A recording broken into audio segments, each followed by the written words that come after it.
বনানীতে যে অফিসটা ছিল দলের, অফিসে যাচ্ছিলাম। তো কাছাকাছি যখন এসেছি তখন রাস্তার এক জায়গায় একটু জটলা, কয়েকজন মানুষ, একজন মহিলা শুয়ে আছে বোধহয়, সাথে এক ছোট বাচ্চা ছিল, হ্যাঁ মেয়ে ছিল বোধহয় সম্ভব। তো দেখেই বোঝা যাচ্ছে যে মহিলা অসুস্থ। তা আমি রাস্তার এই পাশে, ওটা ছিল on the other side of the road, অফিসে তখন ফোন করলাম আমার এক সহকর্মীকে, বললাম যে কোথায় তুমি? ও বললো ভাই আমি অফিসে। কারণ যে আমি অমুক জায়গায় আছি, তুমি আসো। ও তাড়াতাড়ি আসলো, আসার পরে আমি যে দেখো ব্যাপারটা কি। আমি আর ওই জটলাতে যাইনি, আমি হলো তো ও দেখে এসে আমাকে বলল যে খুব সম্ভবত মহিলাটা খুব অসুস্থ, এবং আমি তখন ওকে আমাদের জন্য অফিসে যে ডাক্তার ছিল যোগাযোগ করো, দেখো মহিলাটা কিভাবে সহযোগিতা করা যায়। তারপরে মহিলাটাকে হসপিটালাইজ করা হয়, পরে আলহামদুলিল্লাহ সুস্থ হয় মহিলাটা।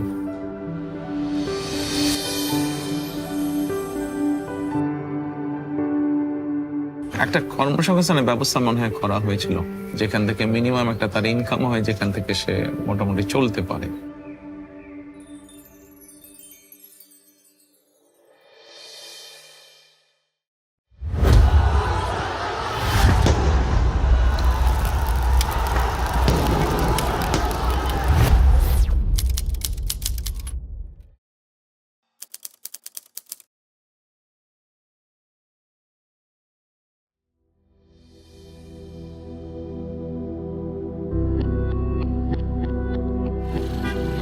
আমাদের বৌদ্ধ মন্দির থেকে তিলপাপাড়া অনেক দূর। ওখানে যেয়ে কিছু মানে 1 ঘন্টার ভিতরেই উনি ওখান থেকে মনে করেন দগ্ধ অবস্থায় সমস্ত বিশ্ব রোড হয়ে আপনার বৌদ্ধ মন্দির এসেছে। আর সে নিজের গায়ের কাপড় চোপড় খুলে খুলে ফেলেছে। কত মানুষ রাস্তায় ছিল, কেউ বাঁচানোর চেষ্টা করেনি। তখন বৌদ্ধ মন্দিরে এসে আমাদের পরিচিত একটা দোকান, সেখানে ওনাকে বরফ টরফ দিয়ে, হরতাল ছিল, গাড়ি যাচ্ছে না। পরে আমার ভাইয়েরা জোর করে একটা গাড়ি নিয়ে নিজেরাই চালিয়ে নিয়ে গিয়েছে আপনার বাণী মিডে। পরের দিন আমি আমার আব্বুকে দেখতে যাই, তখন আমার আব্বু আমার দেখে কান্না করছিল, মানে বোঝাচ্ছিল যে তার গা ঝুলে পড়ে যাচ্ছে, হয়তো তার কষ্ট হচ্ছিল, সেটা বোঝাচ্ছিল। আমাদের 2 বোনকে মাথায় হাত দিয়ে ওগুলো মানে আমাদেরকে দেখছিল, দেখে উনি একা একাই কান্না করছে। আব্বুকে তো ওইভাবে কখনো দেখিনি, মানে পুরো শরীর ব্যান্ডেজ করা ছিল। হসপিটালে যেয়ে দেখার পরে আমার মাথা ঘুরে যায়, আমি হসপিটালে অজ্ঞান হয়ে যাই। আমি তো ওনার চিকিৎসাধীন, আমি ওনার সঙ্গে ছিলাম 5 দিনের দিন। আমাকে বললো একটা কলা দাও, কলা খাই, পানি খাই বলে নিয়ে কলাটা যেই নিতে গেছি, তেজ ফিরেন দেখে চোখ উল্টাইয়ে ওই সময় জানটা বেরিয়ে গেল। আমার বাচ্চারা বাসায় ছিল। খবর আসলো, একজন আমাদের এলাকারই মামা হয় পরিচিত, এসে বলছে যে আমির হোসেন মারা গেছে। এটা শোনার পর মানে আমাদের 2 বোনের মাথায় আর কোনো কাজ করেনি। পরে আমি যে আর আব্বুকে দেখতে পাইনি, আমি দেখছি ওই যে ঢাকনাওয়ালা ট্রেসারগুলো আছে না, ওতে করে আব্বুকে নিয়ে যাচ্ছে। যখন লেখালেখি করে লাশের জন্য, আমি অনেক হাতে পায়ে ধরছি যে দেখেন আপনারা অন্তত পোস্টমর্টমটা করেন না।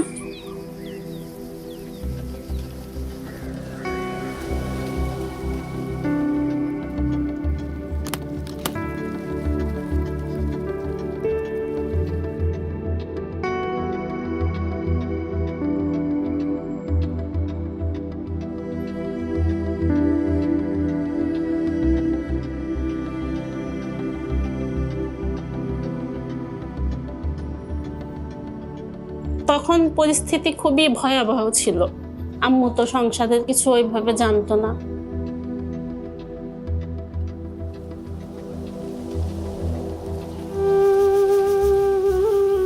বাবা না থাকলে তো কিছুটা অসহায় লাগেই। আমিও ছোটবেলায় বাবা হারিয়েছি, কাজেই মাথার উপরে বাবার ছায়াটা না থাকলে তো অসহায় লাগে। সেটা ছেলে হোক মেয়ে হোক।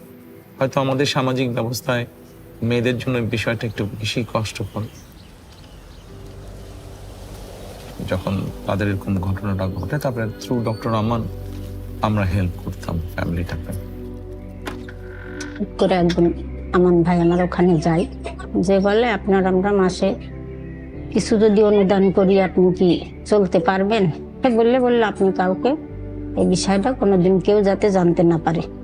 7 দিয়ে 8 দিয়ে মনে হয় 9টি যে বন্ধ হয়ে গেছিল, বন্ধ হয়ে কোনো খোঁজই পায় নাই। তখন আমি তো আর মনে করেন 8 সালের থেকেই মনে হয় বন্ধ হয়ে গেছিল। আমি তখন আমার নিরুপায় হয়ে আমি দেখলাম এ সম্ভব না, আমি তো আর পারতেছি না। স্বাভাবিক আমি জেলে যাওয়ার পরে তো ওই হেল্পটা বন্ধ হয়ে যায়। ওরাও সবাই তো সমস্যার মধ্যে, কি করবে। তখন আমার ওয়াইফকে জানায় বিষয়টি। তখন আমার ওয়াইফ আমাকে জেলখানায় জিজ্ঞেস করলেন যে এরকম। বললাম যে হ্যাঁ এটা তো করতাম, বাট এখন তো পারছি না আমরা। ওনারা যখন 1 বছর খোঁজ না হয় তখন আমি খুবই অসুস্থ হয়ে পড়ছিলাম, কারণ আমার সাহসটা হারাই ফেলছিলাম। সেলাই মেশিনে কাজ করে 3টা পেট, তারপরে লেখাপড়ার খরচ, তখন আমি নিজেই বাড়ি চলে আসছি। মনেও কখনো কল্পনাও করি নাই যে ওনারা আর আমার কোনোদিন খুঁজবে। বছর খানিক পরে তখন আবার আমার মামা একদিন ফোন দিয়েছে আমার আম্মুকে। তখন মনে করেন আমার সাহস, আমার একটা বুকে সাহস আসলো। সেই থেকে সমস্ত চিকিৎসার ভার আমার আম্মুর, আমার বড় বোন অসুস্থ হয়েছিল, সমস্ত চিকিৎসার ভার আমার মামাই মানে ওনার দায়িত্বেই করিয়েছে আমার আম্মুকে। এই দেখেন 17-18 মারা গিয়েছে 21 বছর পরছে, অথচ 17-18 বছর ওনারা আমার সঙ্গে আমার পাশে আছে। বিপদে আপদে যেটুকুই হোক আমার খোঁজ রাখছে, এটাই হচ্ছে। উনি মনে করেন যে আমার মেয়েদেরকে দিত আর বলতো পড়াশোনা করছো, সকালে এইভাবেও খবর নিচ্ছে, তোমরা কি স্কুলে গেছো, কিভাবে পড়ো, কখন পড়তে বসো। মেয়েদের সবসময় বলে ওদেরকে দিয়ে দেবেন না। যেহেতু বাবাও নেই, সেই জন্য ওরা যদি লেখাপড়া শিখতে পারে, ওরা যদি নিজের পায়ে দাঁড়াতে পারে, তাহলে ফ্যামিলিটার মধ্যে আত্মবিশ্বাসটা ফিরে আসবে। আমি সেই চিন্তা থেকেই বলেছিলাম যে বিয়ে তো করবি, সেটা 2 দিন আগে হোক পরে হোক। তো আমার মা আমাদের জন্য সেই থেকে, আমার মাও আমাদের জন্য অনেক করেছে, মনে করেন পড়াশোনা শেষ করিয়েছে। আমি তো তখন বুঝি নাই যে আমি এটা কোথা থেকে পাচ্ছি। আমি তো এতদিনও জানতাম না। এইবার ডাক্তার দেখাইতে যেয়ে এই মনে হয় বছর 2, তখন বললো যে আপনি যেহেতু নামাজ পড়া রোজাদার লোক, আপনাকে আমার কিছু বলার নেই, ওনার জন্য দোয়া করেন। ওনার আম্মা খুব অসুস্থ, উনি ফোন দিয়ে আমাকে এটা বলে। তখন আমি বুঝতে পারি। আমার যখন কেউই ছিল না, তখন 2টা বাচ্চা নেমে অসহায় অবস্থা, ওনারাই আমার পাশে ছিল। ট্রিটমেন্টের থেকে শুরু করে সমস্ত লেখাপড়া, যা দায়িত্ব, ওষুধপত্র নিয়ে এতদিন আমার সঙ্গে ছিল এবং এখনো আছে। মনে করেন উনি তো বাবার মতো দায়িত্ব এতদিন আমাদের পালন করে এসেছে। ওনাকে দেখলে ওনার সাথে আমি একটু জাস্ট আমার ভালো মন্দ কথাগুলো শেয়ার করতে চাই, ওনাকে একটা সালাম জানাতে চাই। আমার কাছে যখন মনে হয় যে তাদের পাশে একটু দাঁড়ানোতে তারা নিজের পায়ে দাঁড়াতে সক্ষম হয়েছে, তাদেরকে একটু সহযোগিতা করেন, যতটুকুই হোক সহযোগিতা করার জন্য, ডেফিনেটলি তখন তো ভালো লাগবে।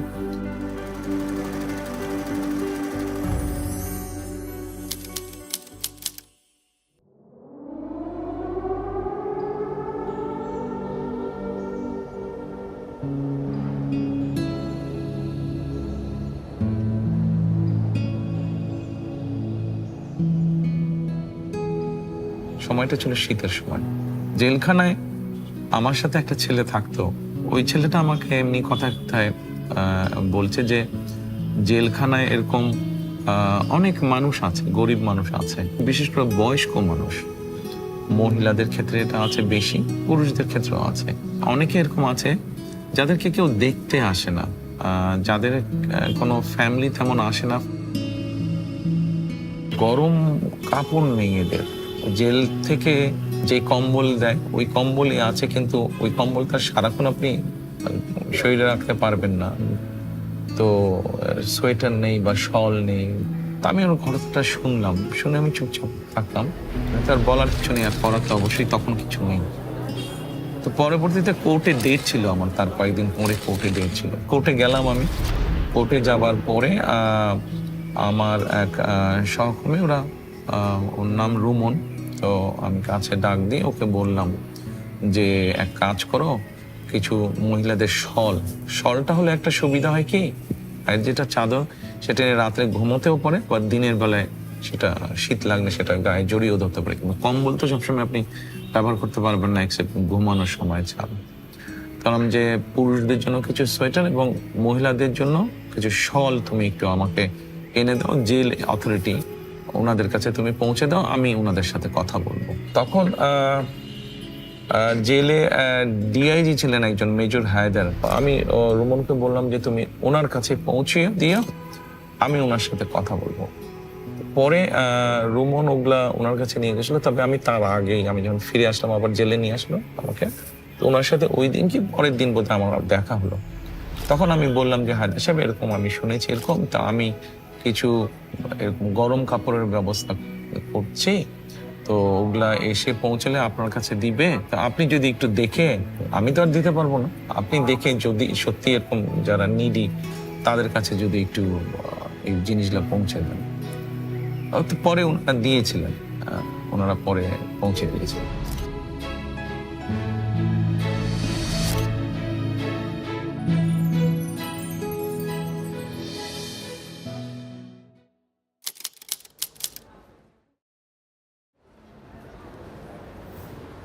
আমার বাবা একজন স্কুল টিচার, মাদ্রাসার টিচার, কিন্তু পরিবারে আমাদের তো 5 ভাই আমরা বেসিক্যালি।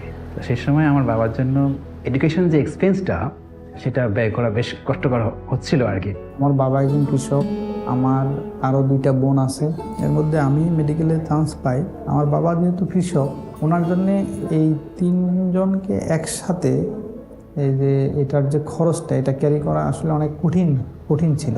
অন্যান্য ভাই যারা ছিল, যারা ভার্সিটিতে পড়তো, তাদের থেকে কিন্তু আমার খরচটা একটু বেশি ছিল। সেই সময় একটা প্রেশার নিয়ে, একটা টেনশন, বুঝছেন তা। অনেক ছেলে মেয়ে আসতো, meritorious result, very good, excellent result, কিন্তু মেডিকেল বা ইঞ্জিনিয়ারিং বা আর্কিটেকচার এই পড়াগুলো তো একটু এক্সপেন্সিভ, বেচারারা এফোর্ড করতে পারতো না। আমার প্রতিদিনের টেনশন হইতো যে আসলে কি মানে এইভাবে কি লেখাপড়া কন্টিনিউ করা সম্ভব। যখন আমি ফার্স্ট ইয়ারে থাকি তখন তো আমি টিউশনি খুঁজতেছিলাম, তো শুরুর দিকে ওইভাবে কোনো টিউশনি পাওয়া যাচ্ছিল না। যে কোনো কারণে হোক, আমার স্ত্রী যেহেতু একজন ডাক্তার, সে কারণে হয়তো নিজের অজান্তেই হয়তো মেডিকেলের বিষয়টা চলে এসছে আমার সামনে।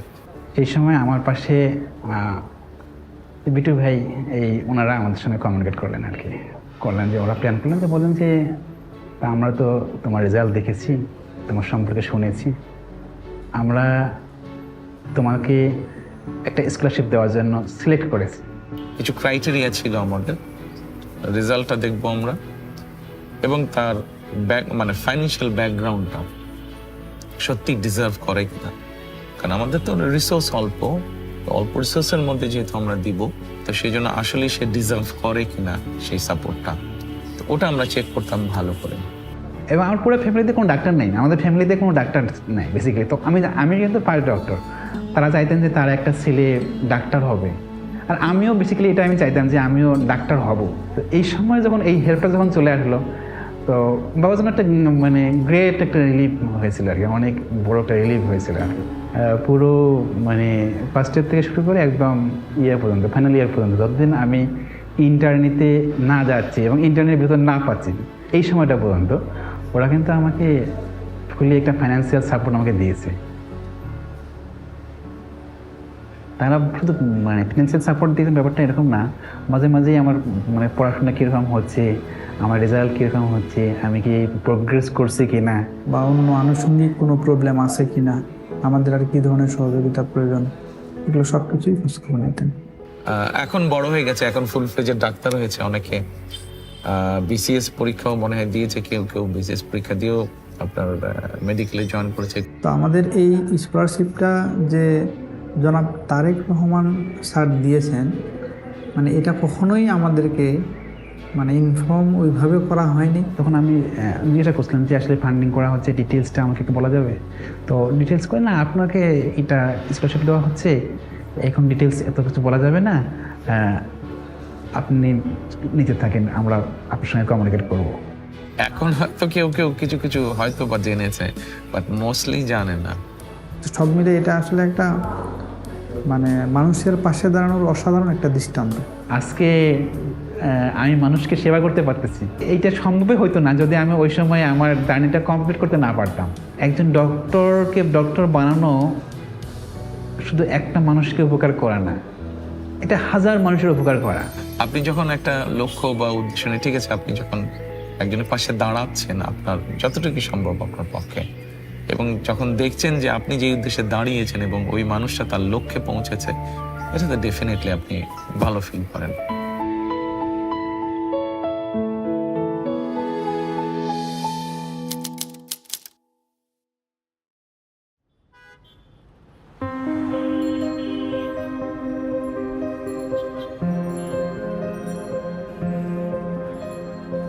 পুরো পৃথিবীতেই মানুষ এবং প্রাণীর সমান কোএক্সিস্টেন্স থাকা উচিত। প্রতিটা প্রাণী কিন্তু সৃষ্টি করা হচ্ছে কোনো একটা পারপাস সহ, পারপাস ছাড়া কিন্তু কোনো কিছু সৃষ্টি করা হয়নি। ওরা তো বলতেও পারে না যে আমার খিদা লাগছে বা আমার এই জায়গাটায় ব্যথা, তাহলে ওদের প্রতি আমাদের রেসপন্সিবিলিটিটা আরো অনেক বেশি হওয়ার কথা না?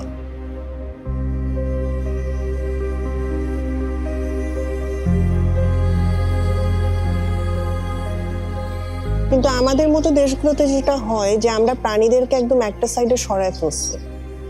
আমি ছোট থেকে যেটা দেখতাম যে ওদের চোখ তুলে ফেলছে, কান কেটে নিচ্ছে, লেজ কেটে নিচ্ছে, হাত পার উপর দিয়ে গাড়ি চলে যাচ্ছে, ওরা ওভাবেই পড়ে আছে, কেউ দেখছে না।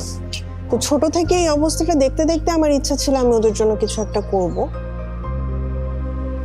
ক্লাস 5-এ থাকতাম, প্রথম কুকুরের বিড়ালের বাচ্চা নিয়ে আসছিলাম বাসায়। তো তখন থেকে শুরু করে 2013-এ আমার এতগুলো বিড়াল হয়ে যায় বাসার ভিতরে যে আমি চিন্তা করি যে আমার যেহেতু এখানে একটা জায়গা আছে, আমি এটাকে শেল্টারে কনভার্ট করব। ওই প্ল্যান করে আমি বিল্ডিংটা করি এবং তারপর এখানে মুভ করি ঢাকা থেকে। আমি স্ট্রে অ্যানিমাল নিয়ে মূলত কাজ করছি। এরা এমন অবস্থা থেকে আসে যে অনেক বয়স্ক হয়ে গেছে, দাঁত নাই, চোখ নাই, রাস্তায় সার্ভাইভ করতে পারছে না, গাড়ি ধাক্কা দিয়ে চলে যাচ্ছে। হ্যাঁ, বা অনেককে বাচ্চা অবস্থায় এনেছি যে মা মারা গিয়েছিল, এরপর আর দেখার কেউ নাই।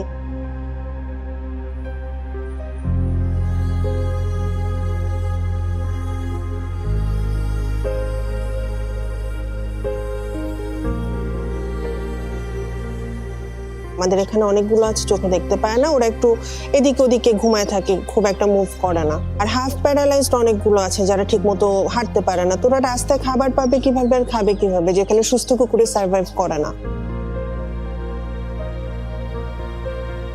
প্রত্যেকটি প্রাণী, জীব কোনো না কোনোভাবে মানুষের উপকার তো করছেই। আমরা সৃষ্টির সেরা সৃষ্টি আল্লাহ, সেজন্য আমাদের দায়িত্ব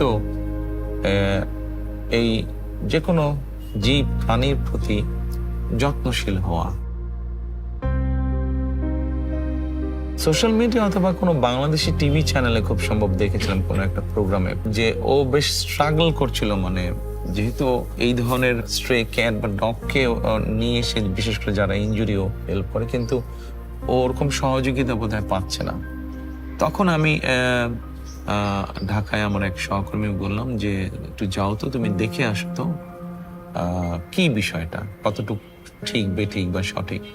2018-এর দিকে মেহেদি ভাই আমাদের সাথে প্রথম যোগাযোগ করেন over the phone. And to be honest, আমি তখনও জানতাম না যে উনি আসলে কে বা কার পক্ষ থেকে উনি ডোনেশনটা দিচ্ছেন। উনি এখানে আসছেন, শেল্টার উনি ভিজিট করে যান। ও দেখে এসে আমাকে পরে রিপোর্ট করলো। তো তখন আমি এবং আমার মেয়ে আলোচনা করে আমরা সিদ্ধান্ত নিলাম যে ঠিক আছে, আমাদের পক্ষে তখন যতটুকু সম্ভব ছিল ওর কুকুর বিড়ালের আমরা যেটা করেছিলাম যে খাবারের কষ্টটা বেশি হয়, তো খাবারের ব্যাপারে যতটুকু সহযোগিতা করা যায়, তাহলে মাসিক ভিত্তিতে আমরা ওকে বললাম ঠিক আছে। পরে আমি আমার যে সহকর্মীকে পাঠিয়েছিলাম ওকে আবার বললাম যে তুমি গিয়ে বলো যে আমরা খাবারের ব্যাপারে এই পরিমাণ আমরা সহযোগিতা করতে চাই, যদি ওরা এগ্রি করে তাহলে আমরা স্টার্ট করবো এটা। তো তখন তারপরে আমরা তাকে এখন পর্যন্ত আমরা চেষ্টা করছি কন্টিনিউ করতে।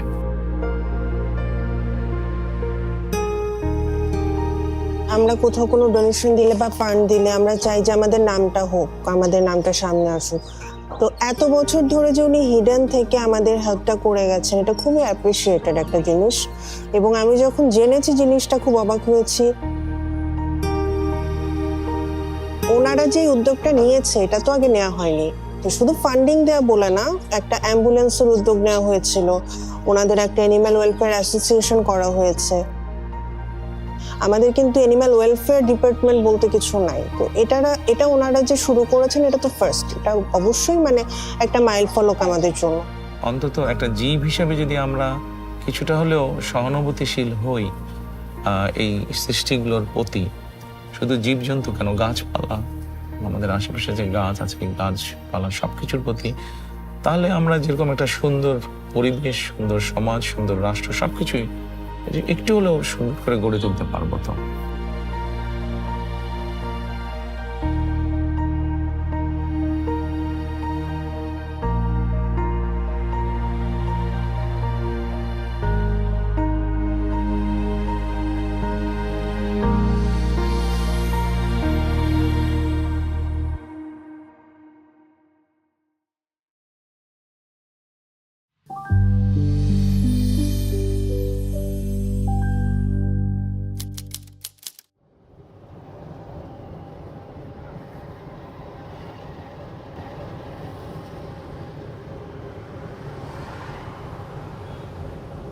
প্রথম ছেলে গেল আলট্রাসাউন্ড করবার, প্রথম গেছে মেডিকেলতে বাইরে পরে গেছে আলট্রা করবার যাব। এই টাইমে সরব দুজন দাঁড়াই দিছে, দাঁড়াইতে যখন সরব পার ওপর গেছে তখন অ্যাক্সিডেন্ট হয়ে গেছে।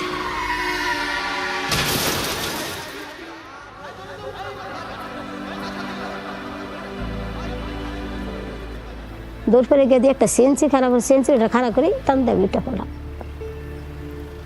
ওইটা পরে আমি সিএনসি উঠে পড়লে বেড়া আমার নিলে এবারে বেড়ার করতে চাই দিম, বেড়ার কিছু কই নেই, বেড়াই আমার টান দিয়ে নামাই আছে, নামাই ওইটা আমি দেখি এনে একটা লাশ, দুইটা লাশ, দুই জায়গা আমার পুত আমার বইরে আলছে প্যাকেটও, আর নাতিনটারে গিয়ে পাই নেই আমি।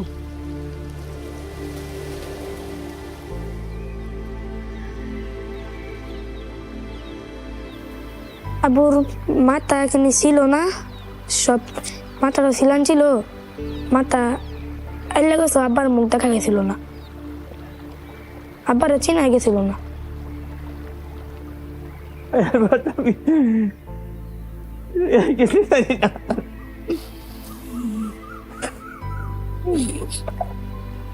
তারপরে গেছি ওরা আম্মুল্লা দেখে, আম্মুর এটা কিছু ছিল না, খালি চোখটা ছিল, আর কিছু ছিল না। ওই আমার একজন বলছে আমার নাতি আছে একটা মেডিকেল আছে, গেছি গেছি এরা মারা গেছে বাচ্চা, এটা শুয়ে দিচ্ছে, শুয়ে থাকলে পরে আমি পরে দোলা মুচ্ছে সময় দিচ্ছি,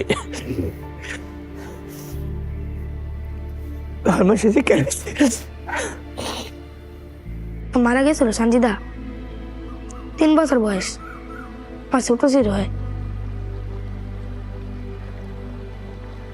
ডাক্তার করে আমরা নাতি আরেকটা আছে, এটা তো মারা গেছে, এবার নাতি আরেকটা পরে ওই গেছি দিয়ে নাতি আমার কুলো দিচ্ছে, পরে ডেনা হয়ে গেছে মেডিকেল ফটো চালাইয়া। ফাতেমা তার মা বাবার মুখ সে দেখে নাই, আমরা দেখতে পারছি, সে দেখতে পারে না।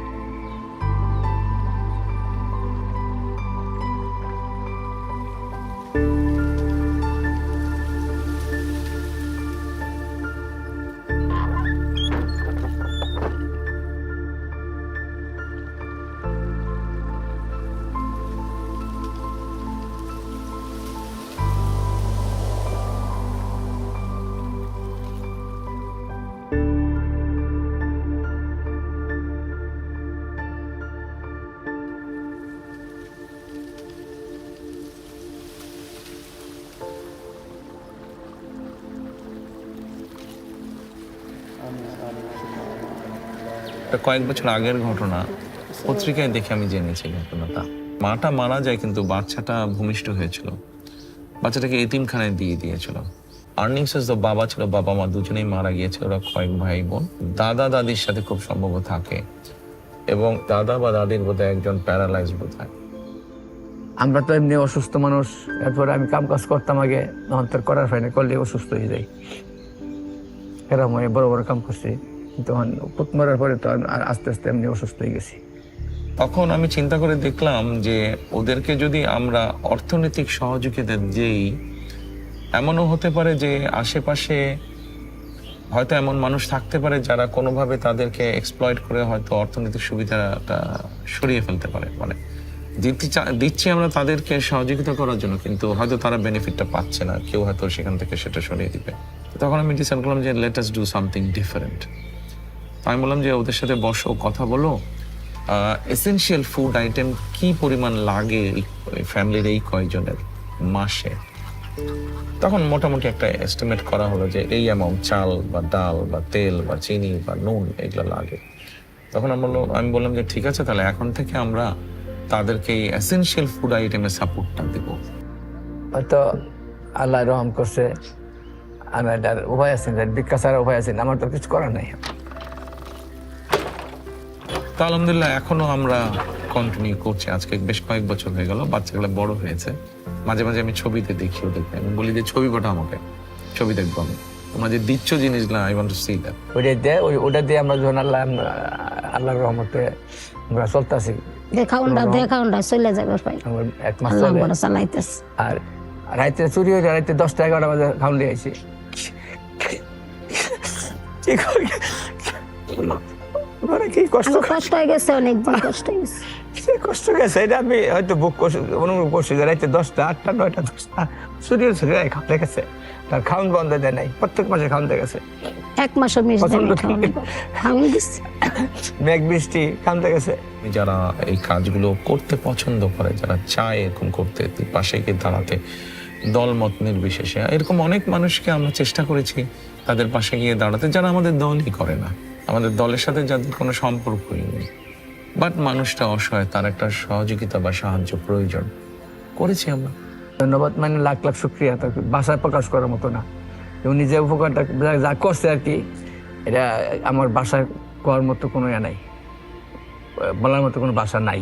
বাচ্চাগুলো বড় হচ্ছে, বাচ্চাগুলো লেখাপড়া শিখবে, ইনশাল্লাহ নিজের পায়ে দাঁড়াবে। ওর বাবা মারা বেঁচে থাকলে তাই তো করতো তারা, তো বাবা মা আনফর্চুনেটলি বেঁচে নেই। এতটুকু যখন আসছে ইনশাল্লাহ বাকিটাও যাবে।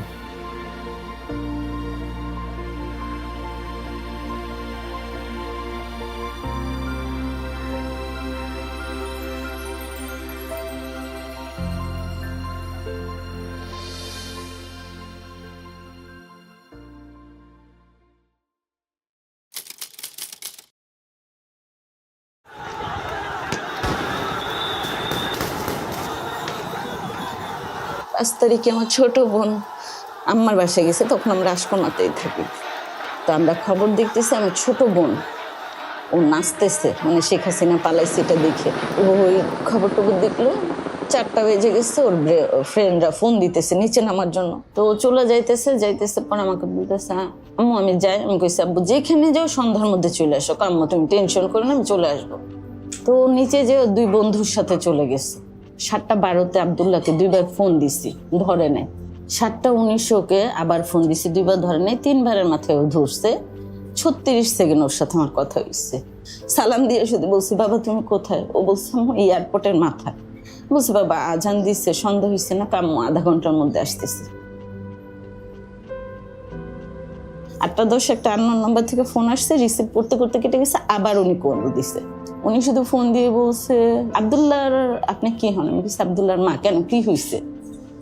ও অ্যাক্সিডেন্ট করছে, আপনি একটু এখনই আসেন।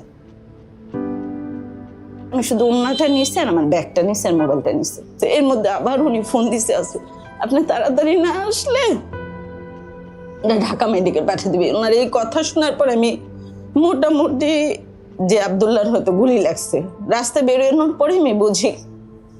তা আমি দৌড় দিয়ে ঢুকে গেছি।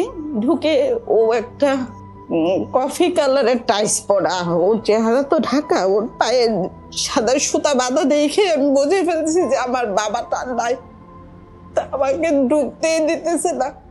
মহিলা মানুষ বলতেছে আপনাকে ঢুকানো যাবে না, আপনি পুরুষ মানুষকে। তোর মামা গেছে, ওর মামা দেখে ওখানে অজ্ঞান হয়ে গেছে, আমি অজ্ঞান হয়ে গেছি।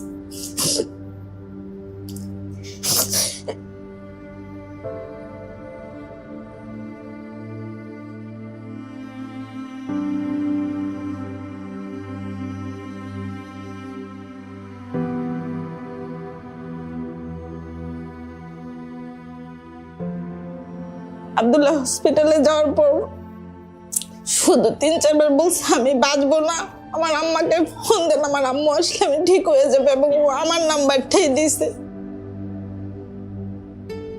আব্দুল্লাহ মারা গেছে 5 তারিখে, আমি 8 তারিখ থেকে হসপিটালে ভর্তি জিসানকে নিয়ে। 19 তারিখে ধরা পড়ছে ওর ক্যান্সার, ক্লোন ক্যান্সার 3rd স্টেজে। তো একটা মার জন্য এরপরে শোনার কি বাকি থাকে? যতটুকু মনে পড়ছে এই ঘটনাটা আমি সোশ্যাল মিডিয়ার মাধ্যমে জানতে পারি। জানার পরে আমি আমাদের বিএনপি পরিবারের আহ্বায়ক রুমন বহু বছর, গত 20-25 বছর ধরে রুমন আমার এই কাজগুলোতে আমাকে সহযোগিতা করে। তো আমি রুমনকে তখন বললাম যে আচ্ছা এটা দেখলাম, তুমি একটু যাও তো দেখো কি ব্যাপার, গিয়ে দেখে সবকিছু জেনে শুনে আমাকে জানাও। তো দেন রুমন ওখানে যায়, মায়ের সাথে কথা বলে। অসম্ভব অসহায়তার একটা ঘটনা সেদিন আমি জানলাম। আব্দুল্লাহ মারা যাওয়ার 14 দিন পর থেকে যুদ্ধ শুরু হয়েছে। আমি ছেলের জন্য কান্না করবো না, এই ছেলেকে নিয়ে হসপিটাল দৌড়াবো। ওর ট্রিটমেন্ট চলমান অবস্থায় তার বাবা স্ট্রোক করে মারা গেছে।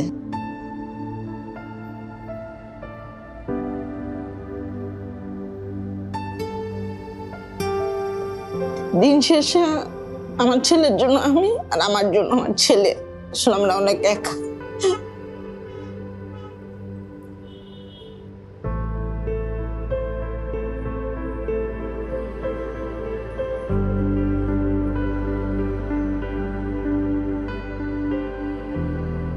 ভদ্রমহিলা বিভিন্ন জায়গায় বোধহয় গিয়েছিলেন, খুব সম্ভবত সেভাবে সহযোগিতা পাননি। তারপরে আমি তখন রুমনকে বললাম যে ঠিক আছে। তো ও বললো যে ভাইয়া এটা বেশ সময় এবং খরচ লাগবে এই ট্রিটমেন্টটাতে। তো আমি জিজ্ঞেস করলাম কেমন খরচ লাগবে, যেই খরচটা লাগবে একটু অ্যামাউন্টটা একটু বড়। বললাম যে ঠিক আছে, আল্লাহর নাম নিয়ে বিসমিল্লাহ বলে চলো আমরা শুরু করি, যতটুকু পারি আমরা এগোবো, আমরা আমাদের চেষ্টাটা করি, বাকি আল্লাহর ইচ্ছা। ওর এক একটা কেমো 49,000 টাকা করে পড়ছে। 3টা কেমোর পর থেকে প্রত্যেকটা কেমোর টাকা আমরা বিএনপির পরিবারের পক্ষ থেকে পাইছি। উপর আল্লাহর পরে যদি কেউ আমাকে সাহায্য করে দেখে, আমরা বিএনপির পরিবার করছি, কারণ আমার ধরা সম্ভব ছিল না এই ট্রিটমেন্টটা করার। ওর 2টা অপারেশন আমি বাইরে করাইছি, বাইরে ডাক্তার দিয়ে, সিএমএইচ এর ডাক্তার দিয়ে বাইরে করাইছি, কারণ অনেক টাকা লাগছে। 2টা সার্জারির টাকাও সম্পূর্ণ আমরা বিএনপির পরিবার দিচ্ছি। তারেক রহমান নিজে ফোন করে জিসানের খবর নিচ্ছে, আমাকে ওনাদের গুলশান অফিসে ডাকায়া উনি আমার সাথে, আমার ছোট ভাইয়ের সাথে কথা বলছে জিসানের জন্য যা লাগে আমি করব, আমি যতটুকু পারি, আপনি শুধু শক্ত থাকুন। তখন তো বিধ্বস্ত উনি, স্বামী মারা গিয়েছে, বড় ছেলে শহীদ হয়ে গেছে জুলাই, ছোট ছেলে এরকম অবস্থা। ওনাকে সাহস দেওয়ার জন্য আমি বললাম যে আপনি চিন্তা করবেন না, আমাদের পক্ষে যতটুকু সম্ভব আমরা আপনার পাশে আছি, টেনশন করেন না, আল্লাহর উপরে ভরসা রাখেন, ইনশাল্লাহ আপনার সন্তান সুস্থ হবে। ওনাকে যদি আমি কৃতজ্ঞতা মুখেও বলি সেটা প্রকাশ করে শেষ করতে পারবো না। আমি নামাজ পড়ে ওনার জন্য, ওনার ফ্যামিলির জন্য দোয়া করি। আমাদের সফলতা বা আনন্দটা এখানেই যে বাচ্চাটা আলহামদুলিল্লাহ আজকে অনেক সুস্থ বাচ্চাটা। মানে আমি চাওয়ার আগে এত কিছু পাইছি যে চাওয়ার আর জায়গা নাই গা, মানে আমার কোনো কিছু ফুলফিল, আমার বাচ্চার চেয়ে বড় কিছু তো নাই। তারা আল্লাহর রহমতে তাদের উসিলায় আমি আমার বাচ্চাটাকে সুস্থ পাইছি, এটাই আমার জন্য অনেক অনেক অনেক আলহামদুলিল্লাহ। মাটাও যখন সেই প্রশান্তির হাসি দেয়, ওটাই আমাদের কাছে সবচেয়ে বড় পাওয়া।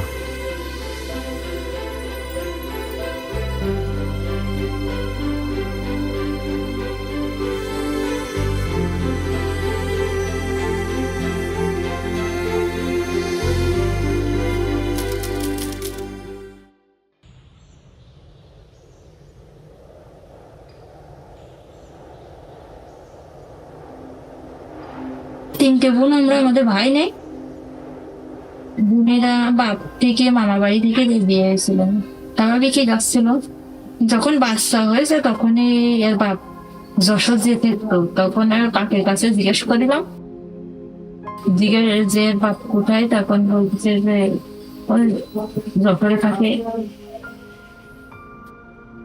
এই দিয়ে দেখার পরে আর হসপিটালও দেখতে গেছিল, দেখছি বই দেখেই তো ও সোফায় চলে গেছে। যখন ছেড়ে দিয়েছে তখনই বলেছে। ওখানে 8 মাস ছিলাম শ্বশুর বাড়ি, তারপরে মামা বাড়ি পাঠাই দিয়েছিল। মামা বাড়ি থেকে তাই কয়েক মাস থাকার পরে তাই কাবার দিয়ে দিয়েছিল। এটুকুই চাইছিলাম যে আমার বাচ্চা যাতে তার বাপের পিতৃ পরিচয় চাই পাই, যাতে দাদা বাড়ি যাতায়াত করতে পারে। শুধু আমার কাছে থাকবে না, তার দাদা বাড়িরও তো দরকার আছে। দাদা বাড়ি যাতায়াত করবে, দাদা বাড়ি যাবে তারা। এখনো বাপের ইসির দিক থেকেও কষ্টেই আছে, কারণ আমার কাছে অনেক সময় বলে এটা ভাই আমি বলতে পারি না। যখন আমার বাচ্চা জিজ্ঞেস করে সবার আব্বু আছে, সবাই বলে ওঠে আমার বাচ্চার অনেক পেরেন্ট, মানে কথা বলে বড় মানুষের মতো ইয়ে বলতে গেলে আমার আমি বলতে পারি না। যে অনেক অনেক প্রশ্ন করে, যখন সবাই আমার ওই স্বাস্থ্য ভাইরা আছে বাচ্চারা সবাই মা আব্বু বলে কোলে ওঠে, তখন আমার বাচ্চাও অনেক সময় ভুল কেমনে মামাকে বাপ বলে ডেকে ফেলে, বুঝছেন।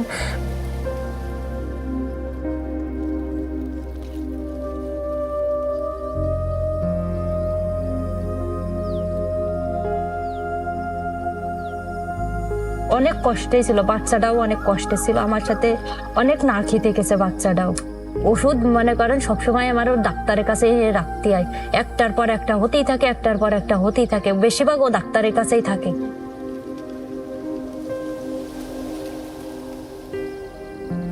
আমাদের থাকার ঘরও ছিল না, যে বাচ্চাটা নিয়ে থাকবো আমাদের থাকারও ঘর ছিল না।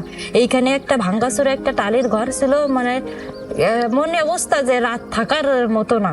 দিনের বেলা হয়তো বেড়ালাম চালালাম, রাত্রে আমরা থাকতে পারতাম না। পত্রিকা বা সোশ্যাল মিডিয়ার মাধ্যমে আমি জেনেছি। তারপরে আমি আমার অভ্যাস মতো আমার টিমকে আমি বলেছি আচ্ছা এই বিষয়টা কি, একটু তোমরা আগে নিজেদের মতন করে জানো। তারপরে ওরা যায় জানে, এবং তারপরে আমাদের অবস্থান থেকে যেটা মনে হয়েছে, যতটুকু মনে হয়েছে করা সম্ভব বা করতে পারবো আমরা সেভাবে চেষ্টা করেছি তাদের পাশে দাঁড়ানোর জন্য। তার এসে আমাকে বললেন আমার বাচ্চার পাশে সুবিধা অসুবিধার জন্য পাশে থাকবে, লেখাপড়ার খরচ দিবে, আবার বলেছে তোমাকে একটা থাকার স্থান করে দেওয়া হবে ঘর। তা আমার ওই যে দেখতে পাচ্ছেন আপনারা এই ঘরটা তিনি করে দিয়েছেন, আলহামদুলিল্লাহ। এই আমার বাচ্চা নিয়ে ওই ঘরে আমি থাকতে পারবো। আর তিনি বলেছেন যে লেখাপড়ার খরচ নিব, দায়িত্ব তিনি পাশে থাকবে। একটি স্বাভাবিক বাচ্চার ভবিষ্যৎ যেমন হওয়া উচিত, ওই বাচ্চাটার ভবিষ্যৎও চেষ্টা করবো আমরা সেভাবেই গড়ে তুলতে।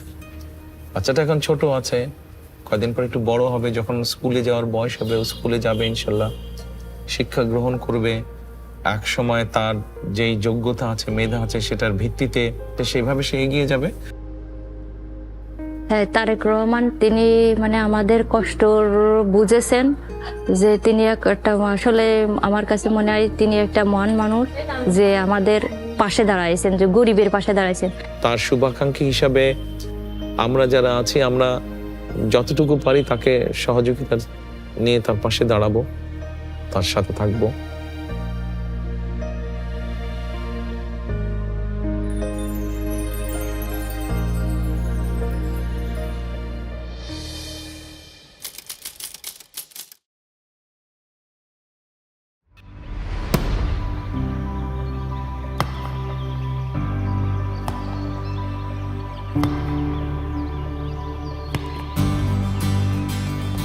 আমার বয়স 6 বছর 2 মাস চলে। আর যখন বয়স 3-3.5 বছর হয়, তখন তুই খেলাধুলা আমি শিখাই।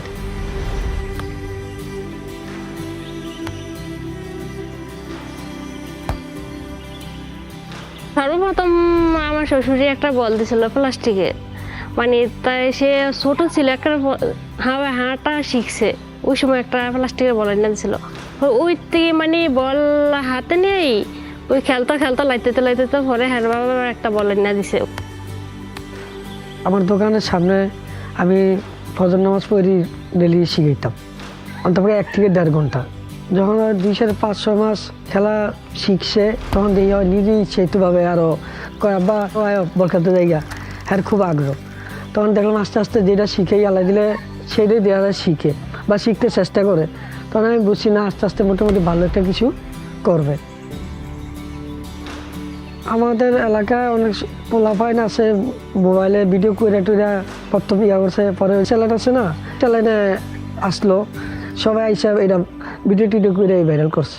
আমাদের দলের একজন নেতা আছে আমিনুল, সবাই ওকে ফুটবলার আমিনুল হিসেবে জানে। যখন আমরা পরিকল্পনা করলাম যারা এরকম প্রতিভাবান আছে তাদেরকে আমরা আস্তে আস্তে আস্তে খুঁজে বের করব, তখন আমি আমিনুলকে বললাম যে আমিনুল, তুমি এক কাজ করো, তুমি তোমার মতন করে খোঁজ করো এরকম প্রতিভাবান শিশু, কিশোর, যুবক কোথায় আছে। এবং তখন খুঁজতে গিয়ে আমরা এই ছোট বাচ্চাটাকে খুঁজে পেলাম। আমি সাইকেলের কাজ করি, মেকানিক কাজ, অত 500 টাকা কাজ করি, এটা দিয়ে আমি সংসার চালাই, চলি। তখন আর বোর্ডও ছিল না, জার্সি আমার দেশের পোলাপাইনে 2টা জার্সি দিয়েছিল, ওই জার্সি দিয়া খালি পাই খেলাধুলা করতো। এরপরে গোলরক্ষক আমিনুল সাহেব আসলো, আইসা সোহানারে কিছু উপহারও দিছে, বুট, প্যান্ট, জার্সি, তারপরে বল। ছেলেদের মধ্যে হোক, মেয়েদের মধ্যে হোক, যার যেই প্রতিভাটা আছে তাকে আমরা চেষ্টা করব সেই প্রতিভাটা আরো যাতে বিকশিত হতে পারে সেই সুযোগটা তৈরি করে দেওয়ার জন্য। ছেলে তো দেশের হয়ে খেলবো, ভালো একটা কিছু করবো, এটাই তো আমার স্বপ্ন, যাতে এটাই দেশের ভালো কিছু করাই তো আমার ভালো কিছু করা। আমাদের এই প্রতিভাবানদেরকে যদি বের করি এবং ওদেরকে যদি একটা স্কোপ তৈরি করে দিতে পারি আমরা, তারা আরো বিকশিত হবে। ছোট্ট মিছিল আরো লইতে পারি, এগুলো গেঞ্জিগুলো আরো হতে পারে, সাত দিয়ে আরো লইতে পারি, তারপরে নিচের মধ্যে আরো লইতে পারি, তারপর আবার কত কিছু পারি। আমি ধন্যবাদ জানাই জনাব তারেক রহমান সাহেব আর গোলরক্ষক আমিনুল সাহেব, তারা আমার মাসে কিছু অর্থায়ন দেয়। এটা দেওয়ার পরে এখন মোটামুটি আমার স্বাভাবিকভাবে ভালোভাবে আমি চলি, প্ল্যান পড়ালেও করাইতে পারি, আমার এখন সত্যি তো সহজ হয়। তারেক রহমান সাহেবকে আমি মনে করি ঠিক আছে আমার মাথার উপরেই রাখি। তার কাছে আমি কৃতজ্ঞ যে আমার ছেলের পাশে দাঁড়াইছে। আমাদের লক্ষ্য উদ্দেশ্যটা হচ্ছে যে এই প্রতিভাবানদেরকে যদি আমরা প্রপারলি ট্রেনিং এর ব্যবস্থা করতে পারি, তাহলে এই মানুষগুলোকে দিয়ে আমরা দেশের জন্য সুনাম সম্মান বয়ে নিয়ে আসতে পারি, যেটা ভেরি মাচ পসিবল, আমি দৃঢ়ভাবে বিশ্বাস করি।